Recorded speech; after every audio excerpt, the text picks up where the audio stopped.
சொல்லி குத்து வளர்க்கணும். பொண்டாட்டி தொல்லை கூட்டா முதல்ல மாமியார் மண்டைய பழக்கணும்.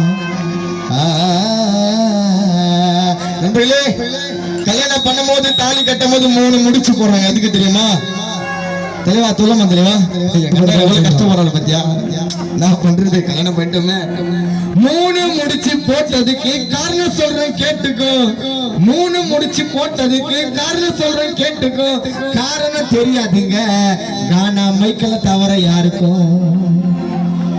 ஃபர்ஸ்ட் முடிச்சு போட்டதுக்கு நம்ம ஃப்ரெண்டுங்களை பிரிக்கதா கைதட்டா கேட்டுக்கோ. ஃபர்ஸ்ட் முடிச்சு போட்டதுக்கு ஃப்ரெண்டுங்களை பிரிக்கத்தா. 2வது முடிச்சு மச்சான் நம்ம பெத்த தாய் தந்தையை மறக்கத்தா.